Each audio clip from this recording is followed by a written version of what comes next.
감사합니다. 우리 앞뒤 좌우 바라보시면서 우리 표로 인사 나눕니다. 우리는 부름받은 소명자요 보냄받은 사명자입니다. 아멘. 오늘은 우리가 창세기 13장을 우리가 살피면서 하나님께서 우리에게 선택에 대한 기준에 제시하심 앞에 우리가 다가가기를 원합니다. 우리가 말씀의 귀를 기울이고 주님이 오늘 또 우리에겐 무엇을 말씀하실지를 우리가 마음을 열고 듣기를 원한다고 한다면 분명히 오늘도 이 시간 우리에게 하나님의 말씀하심이 있는 줄 믿습니다. 우리 인생을 가리켜서 선택의 연속이다 라고 그렇게 말합니다. 그리고 그 선택이 때로는 내 인생의 발목을 붙들고 그리고 나의 인생의 여정에 두고두고 후회와 아픔과 고통을 이제 주고 있는 그런 선택이 있는가 하면 시간이 지나면 지날수록 참 그 선택은 옳았었다고, 그 선택은 좋았었다고, 그 선택은 지금 나를 있게 했다라고 또한 우리가 감사하며 고백하는 그런 선택이 있기도 하더라라고 하는 겁니다. 그렇기 때문에 우리는 지금까지 여기까지 우리의 어떤 삶 속에서 와진 선택에 대한 부분도 중요했지만은 이제 남은 우리의 시간들 속에서 우리가 어떤 선택을 하면서 갈 것인가. 그래서 그 선택이 우리의 남은 때의 삶을 정말로 행복으로 성공으로 이끌 수 있는가 하면 실패로 좌절로 절망으로 오히려 나락으로 떨어뜨릴 수 있다라고 하는 속에서 언제나 선택은 우리에게 있어서 여전히 유효한 속에서 중요하다라고 할 것입니다. 사실 오늘 또 이 시간 여기까지 여러분들이 나와지는 이 시간 예배만을 놓고서도 여러분들이 예배를 위한 이제 출발에서부터 이 시간까지의 부분들 속에서도 여러분은 많은 선택을 했을 겁니다.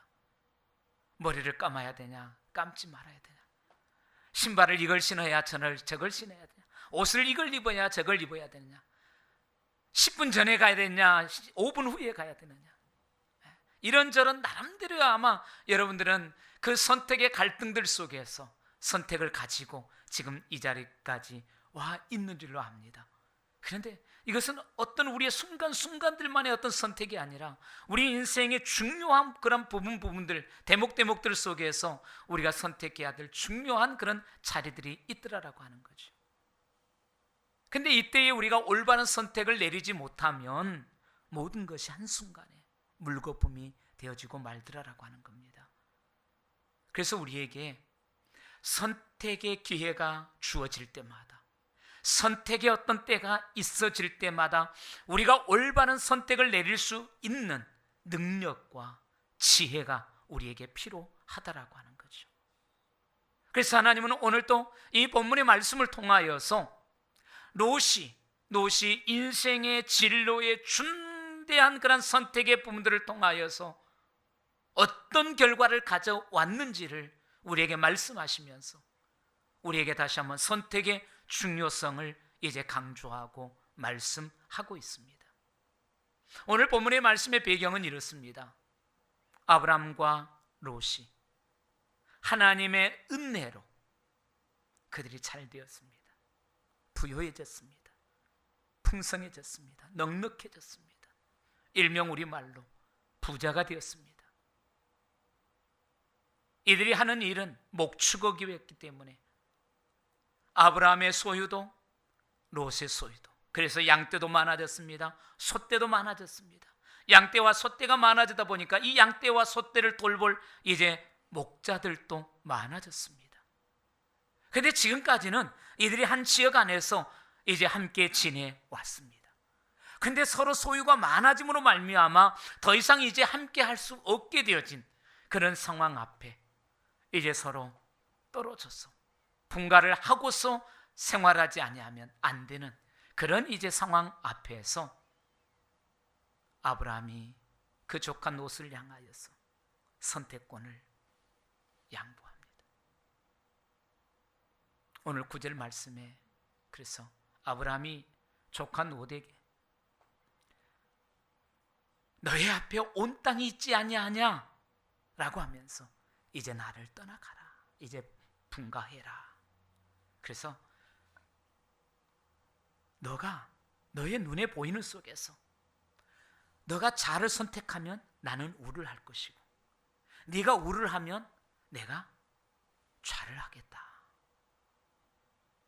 자, 그런데 선택권을 쥔 이 롯이 선택을 하는데 어떤 선택을 하느냐? 잘못된 선택을 하게 됩니다. 그리고 이 선택으로 말미암아 롯은 두고두고 삶의 어두운 그림자를 떨칠 수 없게 되어지는 그런 결과를 가져옵니다. 그러면 롯이 왜 이런 잘못된 선택을 하게 되었을까? 왜 이런 선택을 할 수밖에 없었을까? 한마디로 우리가 정리한다고 한다면 선택할 줄 아는 능력이 부족했습니다. 선택할 수 있는 지혜가 부족했습니다. 더 정확히 말한다고 한다면 올바른 선택에 대한 기준을 가지고 있지를 못했다라고 하는 것입니다. 그러므로 오늘 하나님은 본문 말씀을 통하여서 오늘 저와 여러분에게 이 롯의 이야기를 통하여서 우리가 이 롯처럼 선택에 대한 올바른 기준을 가지지 못하면 롯의 인생의 결과가 곧 저와 여러분의 인생의 결과가 되어질 수 있다라고 하는 속에서 오늘 우리에게 말씀하면서 우리의 선택 앞에 우리가 분명한 선택의 기준을 가질 것을 말씀하고 있습니다. 그러면 본문 속에서 하나님은 우리에게 선택의 기준을 말씀하시면서 우리가 어떤 선택의 기준을 갖기를 원하실까요? 자, 아브라함과 이 지금 조카 롯은 이 가나안 땅 그냥 오지 않았습니다. 하나님의 뜻을 따라서 이들이 이 땅에 왔습니다. 조상 대대로부터 살아오던 땅 갈대아 우르를 등지고 머나먼 지금 이곳까지 왔습니다. 그래서 그들의 정든 땅 아비로부터 대대로 살아왔던 그 조상의 땅을 버리고 이 가나안 땅에 올 때는 적어도 아브라함이나 그 조카 롯이나 하나님의 뜻을 따라서 이곳까지 왔습니다. 그래서 어쩌면 이곳까지 이르는 그 첫 번째 모습은 절대적인 그런 전적인 하나님의 뜻에 순종하는 속에서 이르렀습니다. 그리고 잠시 그들의 삶에 이제 이 땅에 머물다가 기근으로 인한 잠시 떠났다가 다시 이 땅을 들어오게 되는 이런 일련의 이런 과정들 속에 이제 이들의 이런 선택의 모습들이 우리에게 나타나는데 지금 이 롯은 어떻게 보면 참 엉뚱한 선택을 하게 되어지는데 세상의 관점에서 보면은 엉뚱한 선택이 아니죠. 옳지요. 맞습니다. 그러나 우리가 적어도 하나님의 말씀을 가지고 믿음의 사람으로서 우리가 본다고 한다면 정말로 엉뚱한 그런 선택을 하게 되어지는데 어떻게 온 이 땅입니까? 어떻게 머물게 되어진 땅입니까? 어떻게 그들이 받은 땅입니까? 하나님의 뜻을 따라서 하나님의 약속으로 받았고 그리고 이르는 이 땅. 그런데 그런 하나님의 약속과 하나님의 약속에 의하여서 이루어진 그 땅을 선택하는 것이 아니라 전혀 빗나간 선택을 하게 되는 겁니다. 그러면 도대체 왜 이 롯이 하나님이 분명히 말씀하셨고 약속하셨고 이들에게 주신 이 땅이 아닌 그런 다른 땅을 이 롯이 선택하게 될까요? 그 선택의 이유가 어디에 있을까요? 그 이유는 두 가지의 모습입니다. 그 하나는 부해지는 속에서 소유가 많아지는 속에서 이 롯이 인생의 목적을 잃어버렸습니다. 그리고 앞으로 나가야 될 그런 방향을 잃어버렸습니다. 그 이유가 어디에 있느냐라고 볼 때에 우리는 1절부터 4절 말씀까지의 그런 모습 속에서 1절과 4절이 롯이 이러했다라고 우리에게 말씀하고 있지 않지만은 그 1절부터 4절의 말씀의 관찰 속에 보면은 롯의 이런 약점을 우리가 보게 됩니다. 지금 아브람과 롯이 잠시 애굽으로 내려갔다가 다시 애굽에서 이 땅으로 가나안 땅으로 지금 들어왔잖아요. 근데 갈대아 우리에서 이들이 떠나서 이 약속의 땅 가나안에 이를 때에 첫 번째 하는 일이 뭐였냐면은 하나님 앞에 제단을 쌓는 일이었습니다. 그리고 제단을 쌓고 머물다가 잠시 기근을 통하여 애굽에 내려갔다가 다시 이 땅에 돌아왔을 때에 이제 이들의 모습 속에 바로 롯의 약점이 나타납니다. 적어도 어떠한 이런 시간에 애굽을 향하여 갔다 다시 돌아오는 이 시간의 여백 속에 아브라함은 갈대아 우리에서 떠나서 이 약속의 땅에 이르렀을 때의 첫 번째 모습의 그 상태를 애굽을 갔다 온 이후에도 잃어버리지 않았습니다. 달라지지 않았어요. 그래서 우리에서 이를 때처럼 애굽에서 다시 이르르는 이 아브라함은 그곳의 첫 번째 무엇을 하느냐? 하나님 앞에 단을 쌓고 제사를 드립니다. 하나님 앞에 나아갑니다. 자, 그런데 여기에 롯은 전혀 어떤 그러한 모습이 나타나질 않습니다. 보여지질 않습니다. 바로 이겁니다. 롯이 지금 우리에서 떠나서 가나안 땅에 들어왔다가 다시 애굽에 내려갔다가 다시 돌아오는 이 시간의 여정 속에서 그동안에 많이 달라졌어요. 자랐습니다. 커졌습니다. 많아졌습니다. 그래서 이제는 삼촌 아브라함의 어떤 의존도 아니고서도 스스로 이제 자립하고 독립하고 자기의 어떠한 역할을 할 수 있고 자기의 소유가 많아지는 속에서 풍성해졌습니다. 근데 그 소유가 많아진 만큼 자신의 나이가 먹어지고 자신의 모습이 커진 만큼 같이 자라가야 될 모습이 있었는데 같이 풍성해지고 같이 더불어 성장해야 될 부분들이 있었는데 그 모습은 성장하지 못했어요. 오히려 퇴보했어요. 퇴보한 것이 아니라 오히려 잃어버렸어요. 상실되어 버렸어요. 아브라함과 같이 애굽에 내려갔다 올라왔지만은 롯의 모습 속에서는 하나님 앞에 나아감이 없습니다. 제단을 쌓음이 없습니다. 제사함이 없습니다. 하나님 앞에 엎드림이 없습니다. 무엇을 잃어버렸을까요? 믿음을 잃어버렸습니다. 하나님을 향하여 나아감을 잃어버렸습니다. 하나님이 주신 것을 향하여서 어떠한 그런 인정함이 없습니다. 이렇다 보니 롯이 선택의 부분들 속에서 나타나는 문제가 뭡니까? 지금 나의 이 선택이 정말로 하나님의 뜻에 맞는지 맞지 않는지 분간할 수 없었다라고 하는 겁니다. 하나님께서 나의 이 선택에 대하여서 과연 어떻게 평가하실지, 하나님께서 나에게 뭐라고 말씀하실지 전혀 생각할 수 없게 되어버렸다라고 하는 겁니다. 왜요? 믿음을 잃었습니다. 하나님과의 관계가 소원해져 버렸습니다. 자기의 삶을 통하여 하나님 앞에 나아가지는 그런 나아가짐이 소멸되어 버렸습니다. 그렇기 때문에 하나님의 뜻에 대하여서는 생각함이 없어요.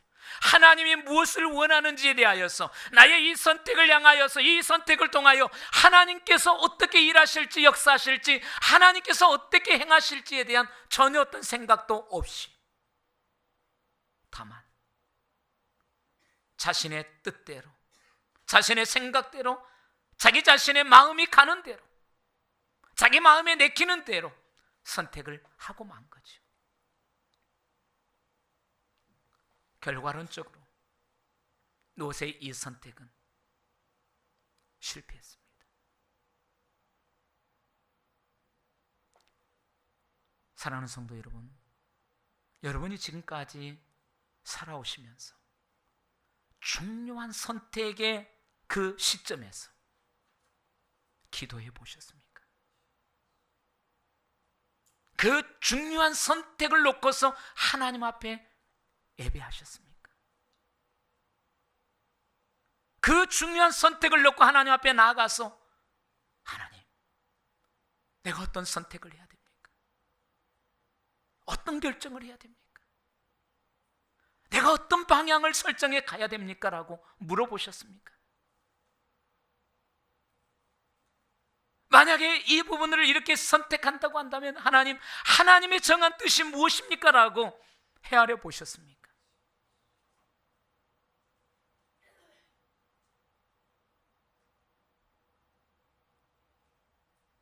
우리가 적어도 믿음의 사람이라고 한다면 일말의 양심은 있잖아요. 어떤 양심입니까? 내가 믿음의 사람이요, 하나님의 자녀이기 때문에, 하나님의 백성이기 때문에 하나님의 뜻을 따라서 가야 된다라고 하는 그런 일말의 우리의 양심은 있잖아요. 신앙의 양심은. 근데 일말의 그런 작은 양심 가지고 우리의 삶에서 중요한 선택을 이루어 가야 될 그 시기에서, 그 중요한 선택의 그 기점에서 우리가 어떤 선택을 행하게 될 때에 그 작은 부분들이 하나님의 원하심과 하나님의 뜻하심을 향한 선택의 영향력을 가져가지를 못하더라라고 하는 거죠. 어떤 다급한 선택의 순간이 와질 때에 내가 무엇을 선택해야 되는지, 하나님이 무엇을 원하는지에 대해서 깜깜하더라라고 하는 거죠. 처음에는 조금의 어떤 마음을 가져봤어요. 물어도 봤어요. 근데 나는 조급해. 근데 하나님은 말씀하지 않으셔. 어떤 결정을 주시질 않아요.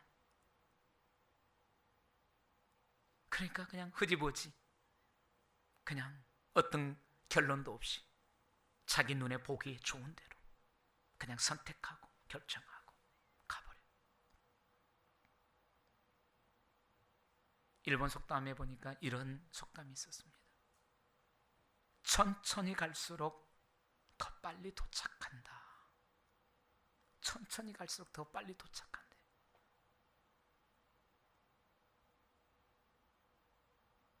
어쩌면 우리의 믿음의 길은, 신앙의 길은, 하나님의 길은 우리가 충분히 기도하고 충분히 하나님의 뜻을 묻고 충분히 하나님의 인도하심을 우리가 따르기를 원하고, 그러면서 하나님의 뜻을 찾고 구할 때 그 선택이 때로는 늦은 것 같고, 그 선택이 때로는 더딘 것 같고, 그 선택이 크나큰 어떤 손해를 가져다 주는 것 같지만은 도리어 그것이 빠름이다라고 하는 거죠.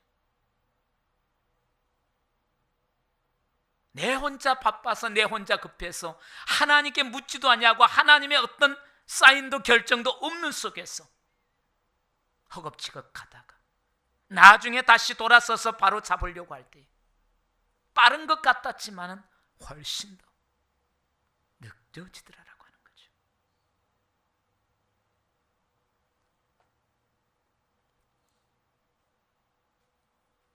그러므로 누수를 통하여서 하나님께서 오늘 저와 여러분의 선택에 대한, 올바른 선택에 대한 기준점을 제시하는 속에서 첫 번째는 하나님의 뜻입니다. 하나님의 뜻을 물으라라고 하는 겁니다.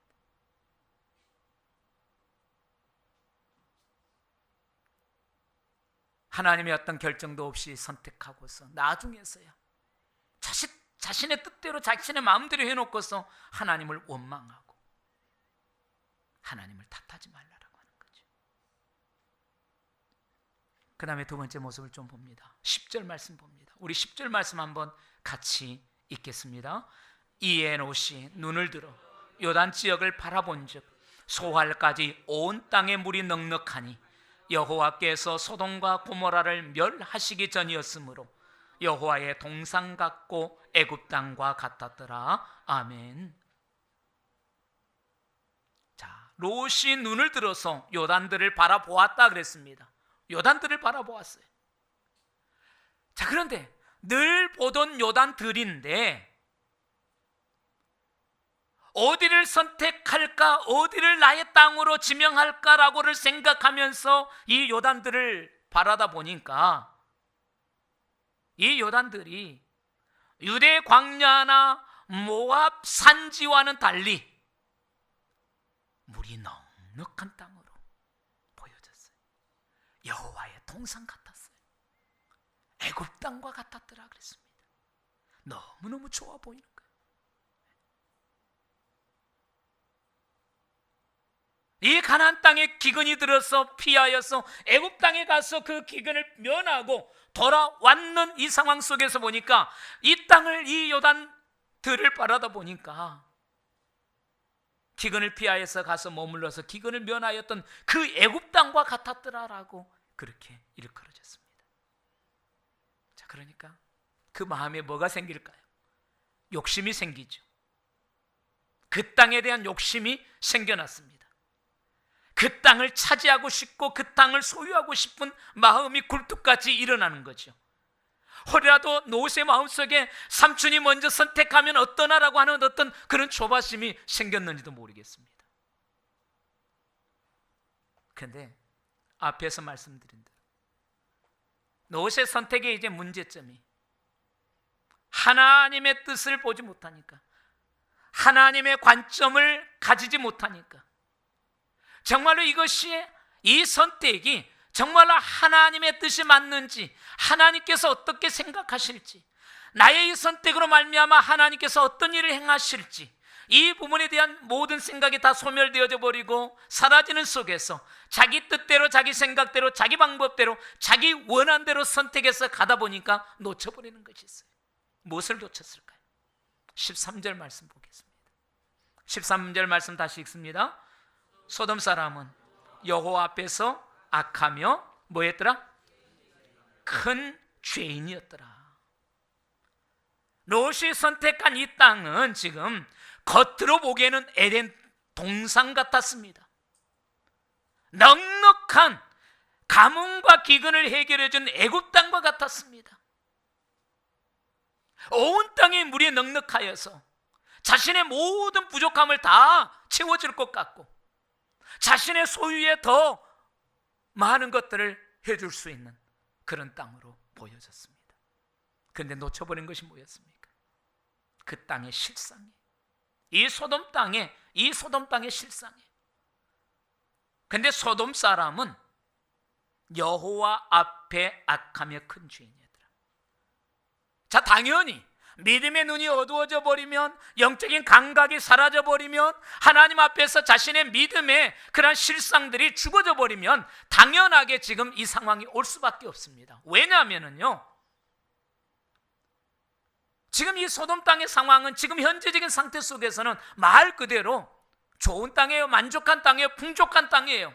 내가 선택해서 가면 나를 충족시켜 줄 수 있고 나의 모든 것들을 채워줄 수 있을 것 같은 그런 땅입니다. 그러나 믿음의 눈이었기 때문에, 믿음의 관점이었기 때문에, 하나님의 관점에서 자기가 선택하고 가야 될 그 길에 대한 그런 기준이었기 때문에 이 땅의 실상이 보여지지 않는 거예요. 이 소돔 땅은 그래서 여호와 앞에서 악하며 그랬어요. 여호와 앞에서. 이 여호와 앞에서는 하나님 앞에 나아가서 기도하는 자가 볼 수 있는 눈입니다. 하나님의 말씀을 묵상하고 하나님의 말씀 앞에 자기 자신을 굽복시킬 줄 아는 자가 볼 수 있는 눈입니다. 하나님 앞에 물음을 가지고 나가서 하나님 어떻게 합니까? 하나님 어떠합니까? 하나님의 뜻이 무엇입니까? 라고 묻는 자가 볼 수 있고 알 수 있는 거예요. 근데 그것이 없기 때문에 뭐예요? 우선 눈에 보이기 좋은 것만 가는 거예요. 근데 13절의 이 말씀이 무엇을 우리에게 말합니까? 세상적으로 살면은 살만한 땅이에요. 세상적인 관점을 가지고 살아간다고 한다면은 즐거움을 줄 수 있고 만족을 줄 수 있는 그런 땅이에요. 그러나 어떤 사람이, 믿음의 사람이, 하나님의 사람이, 하나님의 나라를 꿈꾸고 하나님의 영광을 구하는 사람이 살아가기에는 너무나 불편하고 척박한 땅이에요. 이것을 롯이 못 본 겁니다. 그러면 결국 롯은 무엇을 선택합니까? 자기가 원하는 거예요. 자기가 원하는 거예요. 우리 삶에는 내가 원하는 것이 있어요. 내가 원하는 것이 있는가 하면은 내게 필요한 것이 있어요.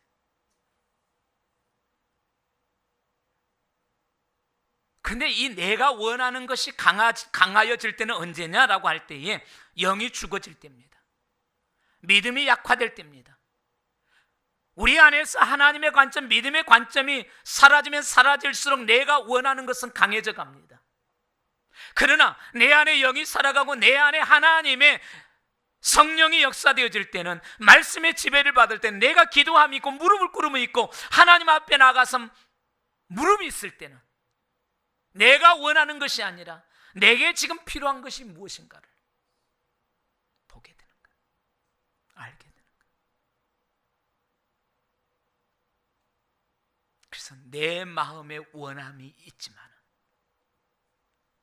내 안에 필요함이 있기 때문에 영적으로 충만할 때는, 믿음으로 깨어있을 때는, 말씀과 기도 가운데 있을 때는 내가 원하는 것이 있지만 그보다 먼저 내게 필요한 것이 있기 때문에 그 필요를 위하여서 원하는 것을 죽일 줄 알아요. 그걸 제낄 줄 알아요. 그것을 내려놓을 줄 알아요. 그런데 노대개는 이 싸움이 사라져버렸어요.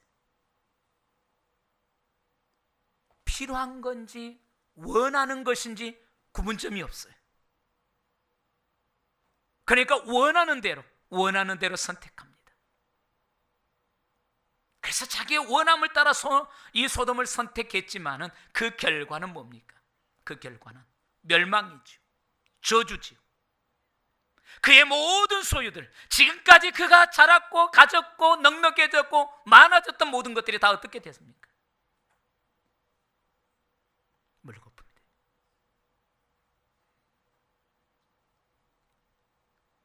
그러므로 두 번째 우리에게 하나님이 말씀합니다.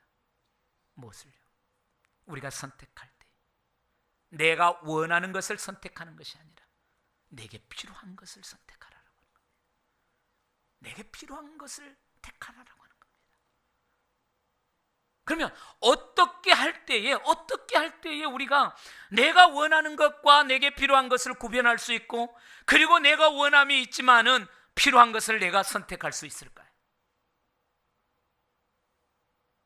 이것을 위해서는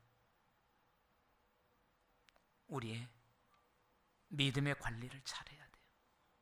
믿음의 눈을, 시력을 잘 관리해야 돼요. 제가 최근에 안경을 바꿨어요. 그때 교통사고 나고 이제 눈이, 시력이 약화되어지면서 한 3년 가까이 이제 쓰던 안경을 가지고 제가 조금 안경 바뀌기가 좀 두려웠어요. 초점이 잘 안 맞고 했었지만은 다초점을 이렇게 쓰다 보니까 막 어지럽기도 하고 적응이 잘 안 돼서 사실 분명히 지금 바뀌어져야 된다 하는데도 제가 자꾸 미뤘어요. 그래서 가서 이렇게 바꿨어요. 바꿨는데 이전에 쓰는 것보다도 2도를 더 높였어요. 2도를 더 높였는데 보이기는 좀 잘 보여요. 그런데 원래로 가려면 한 3도 정도가 높아가야 되는데 제가 부담스러워서 2도만 높여주라 그랬어요. 이제는 내가 관리를 하려고 할지라도 이 관리가 잘 안 되더라고요. 오늘 우리의 영적인 모습이 관리되어지려고 한다면은 우리가 어떻게 해야 될까? 우리의 영적인 어떤 상태가 정말로 관리되어져서 볼 것을 보고 느낄 것을 느끼고 들을 것을 듣고 깨달을 것을 깨닫게 하기 위해서는 어떻게 해야 될까요? 우리는 말씀을 떠나서는 안 돼. 기도의 자리를 벗어나면 안 돼. 하나님의 말씀이 그러한가라고 하는 속에서 묵상되어짐이 없이는 관리될 수가 없어요. 견물생심이라고 했잖아요. 내가 무엇을 보느냐에 따라서. 그래서 자꾸 보게 되어지면 어떻게 됩니까? 마음에 욕심이 생기는 거예요. 거룩한 것을 보게 되면 거룩한 것에 대한 욕심이 생기는 거예요. 그러나 세상적인 것을 보게 되면 자꾸자꾸 거기에 대한 욕심이 생기는 거예요. 음탕하고 음란한 것에 대하여서 자꾸 끌려가게 되어지면 거기에 대한 자꾸의 어떠한 끌려감이 있어요. 우리 창세기 3장 6절 말씀에 가서 보면 하와가 그 3장 6절에 뭐라고 본문이 이야기하느냐, 본즉 그랬어요. 본즉 보니까, 그래서 자꾸 쳐다보다 보니까 그 선악과가 먹음직도 하고 보암직도 하고, 그래서 탐이 나요. 탐스러워.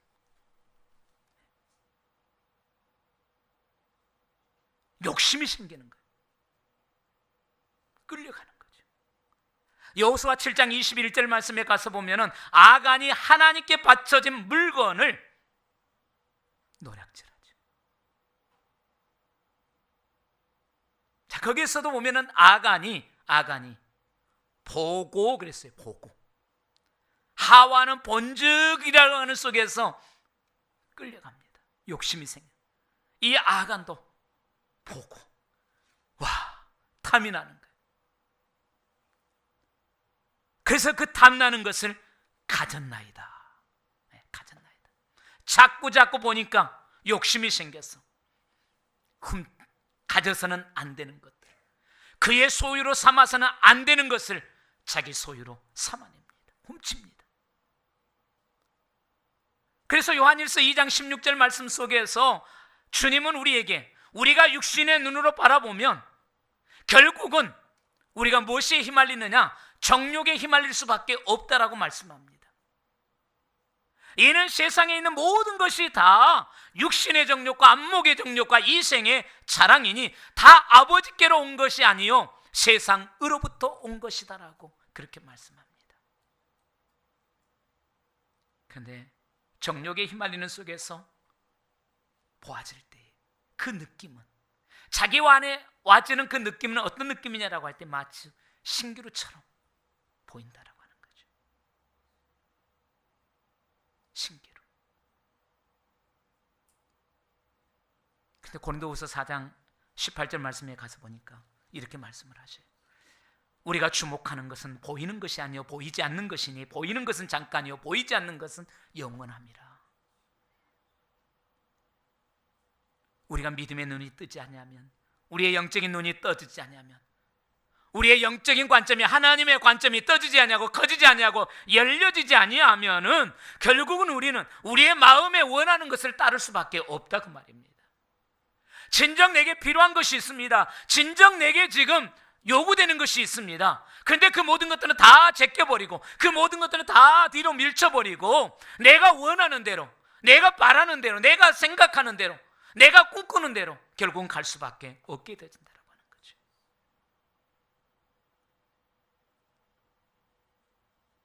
그렇게 우리의 믿음의 눈을 떠야 돼요. 키워야 돼요.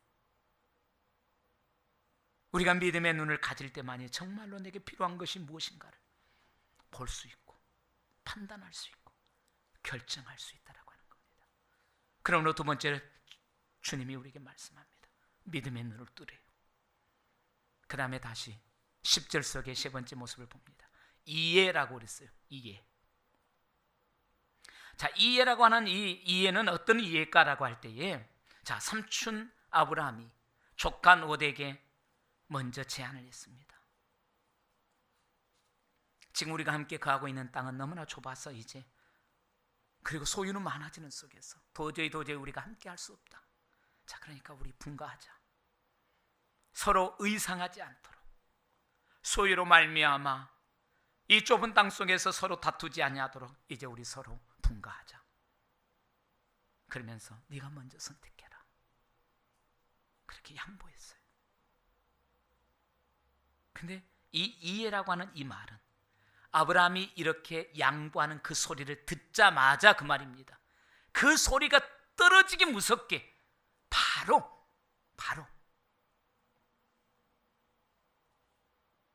자기가 원하는 대로 가버리는 거예요. 일말에 조금이라도 롯에게 신앙의 양심은 아닐지라도 인간적인 도리와 어떤 인간적인 양심을 조금이라도 가지고 있었다고 한다면 자기에게 지금 선택권을 양보하는 아브라함이 누굽니까? 자기를 보호했던 보호자예요. 자기를 여기까지 이끌어주고 세워진 인도자예요. 그리고 지금 그 공동체에 적어도 지금 지도자예요. 조금이라도 거기에 대한 인정함이 있고 조금이라도 거기에 대한 자기의 일만의 어떤 양심이 있다고 한다면, 영적인 양심이나 육적인 어떤 양심이나 조금이라도 그것이 있다고 한다면 어떻게 나와야 될까요? 삼촌이 먼저 그렇게 양보를 했을지라도 이렇게 해야 되는 거 아니겠어요? 연령으로 봐도 연장자잖아요. 어르신이잖아요. 삼촌 고맙습니다. 삼촌이 먼저 선택하십시오.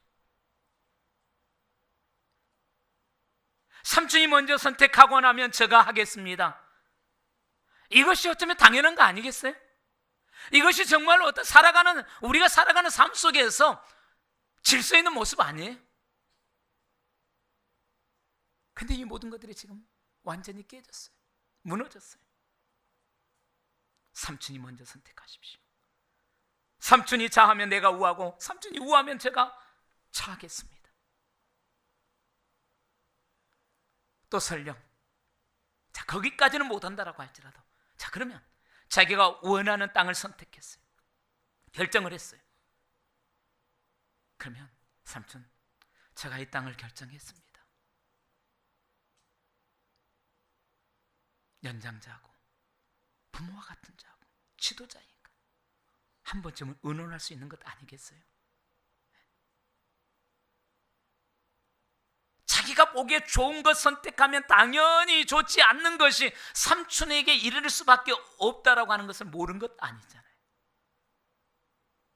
그러면 은혜를 입은 자라고 한다면, 뭔가 생각이 있고 뭔가 질서가 있는 자라고 한다면 의견도 물어보기도 하고 듣기도 하고 선택에 대한 어떤 배려도 할 줄 아는 그 모습이 근본의 모습 아닐까요? 자, 그런데 롯은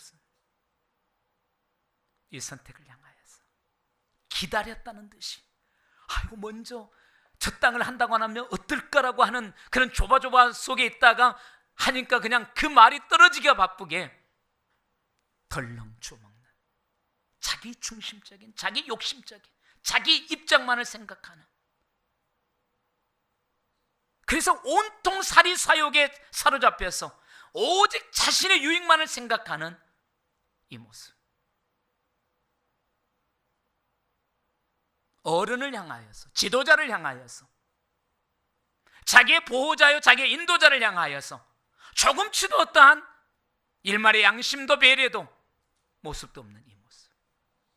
어쩌면 우리가 하나님을 향하여 나아가는, 하나님을 향하여 가는 우리의 삶의 모습이 이런 모습이 아니냐라고 하는 거예요. 더불어 우리가 살아가고 있는 좌우와 앞뒤를 향하여서 우리가 함께 관계성 속에서 이런 배은망덕한 그런 모습은 아니냐라고 하는 거예요. 고린도전서 10장 33절과 34절 우리 한번 같이 한번 읽겠습니다. 모든 것이 가하나 모든 것이 유익한 것이 아니요 모든 것이 가하나 모든 것이 덕을 세우는 것이 아니니 누구든지 자기의 유익을 구하지 말고 남의 유익을 구하라. 아멘. 우리가 무엇을 선택할 때 선택의 결과가 세 번째 우리에게 말씀하는 것은 뭐냐? 내게 유익이 된다고 한다면 다른 사람에게도 그것이 유익이 되느냐? 다른 사람에게도 정말로 내게 유익이라고 한다면 다른 사람에게도 유익이 되는 선택을 할 것을 우리에게 말씀합니다. 세계적인 갑부 대열 속에서 유의를 차지했던 워런 버핏, 그의 전 재산의 85%를 그가 속한 교회와 재단과 NGO에, 자선단체에 이렇게 85%를 기부했습니다. 그 돈이 우리 돈으로 36조 원. 그것을 기부하고 난 후에 포천지에서 인터뷰를 했습니다. 그는 인터뷰 속에서 이런 이야기를 했습니다. 사해로부터 번 재산을 사해로 되돌리는 것뿐입니다. 그러면서 자기 인생의 좌우명, 카네기가 자기에게 던졌던 그러한 그를 통한 좌우명, 부자로 죽는 것은 수치다. 부자로 죽는 것은 수치다. 그것을 자신의 가슴에 품었다 그랬습니다. 그러면서 그는 그런 이야기를 했어요. 올림픽의 금메달리스트라고 해서 그의 장남이 자동적으로 국가대표가 되는 것은 아니다. 그러면서 자기의 자녀들을 향하여서 이렇게 이야기했습니다. 내가 자식들에게 줄 수 있는 것은 최소한의 아버지로서 기본적인 것만 남길 뿐이다. 자녀에게 그 수많은 재산을 자식들에게 남겨주는 것이 아니라 기본적으로 아버지가 자식에게 줄 수 있는 최소한의 것을 줄 뿐이다. 그리고 나머지는 다시 내가 이 사회를 통하여서 벌었으니까 이 사회에 다시 환원한다.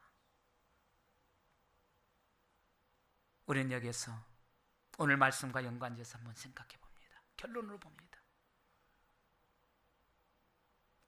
자기밖에 모르는, 자기 배만 채워지면 다 되는 누룩돼지와 같은 그런 모습이 아니라 정말로 이것이 내게 유익하고 내게 만족이 된다고 한다면 다른 사람에게도 그것이 유익이 되고 만족이 될 수 있느냐를 한번 생각해 볼 수 있는 모습. 내가 선택한 이 결과가 내 가정에 어떤 결과를 미칠 것인지, 내가 선택한 이 선택의 결과가 내가 속하여 있는 이 공동체에, 이 교회에 어떤 영향을 미치게 될지, 그래서 그 영향력을 생각하기 때문에 내게는 유익할지라도 모두에게 유익이 되지 않는다고 한다면 내려놓을 수 있고 그것을 꺾을 수 있는 모습, 내가 손해가 된다라고 할지라도 공동체에 유익이 될 수 있다고 한다면 내가 그것을 선택할 수 있는 모습. 우리는 그러한 관점에서 그런 마음을 가지고 우리가 선택의 길을 갈 때에 옳은 선택을, 바른 선택을 할 수가 있다라고 하는 겁니다. 말씀을 맺습니다. 사랑하는 성도 여러분, 여러분의 지금 현재적인 모습은 지금까지 나의 선택의 결과물이라고 하는 사실에 대해서 부인하지 못할 것입니다. 지금까지의 선택의 결과물이 지금 현재적인 모습이라고 한다면 여기서 끝난 것은 아닙니다. 아직도 우리가 생명이 있습니다. 아직도 하나님께서 우리에게 생명을 부여하고 있습니다. 우리의 남은 날들 속에서 우리는 여전히 선택의 연속의 길을 걸어가야 될진데 노세 선택을 통하여서 자기가 원하는 대로의 선택의 결말을 우리가 다시 한번 바라보면서 이제 나의 남은 때를 어떤 선택을 갈 것인가, 어떤 선택의 기준점을 가지고 남은 때를 살아갈 것인가, 오늘 제시되어진 세 가지의 말씀을 다시 한번 새기면서 하나님의 뜻이 무엇인지, 정말로 내게 필요한 것이 무엇인지, 그리고 나의 이 선택이 하나님이 세우신 나의 가정과 교회와 내 직장과 이 민족 속에 정말로 유익이 되는지를 다시 한번 생각하면서 선택함을 따라서 그 선택이 내게도 옳았고 공동체에게도 옳았고 모두에게 다 옳은 속에서 유익이 되어줄 수 있는 그런 선택을 따라 선택의 승리자요, 선택의 아름다운 축복이 있어지기를 주의 이름으로 축복합니다. 기도합니다. 하나님 아버지, 미련하고 둔한 우리에게 선택의 지혜로움을 구합니다. 하나님 허락하여 주옵소서. 내가 원하는 대로가 아니라 오늘 또 말씀 속에 하나님이 우리에게 말씀하심 앞에 우리가 다시 한번 지혜로운 아름다운 그런 올바른 선택자들로 우리 남은 때를 살아가게 하옵소서. 예수님 이름으로 기도하옵나이다.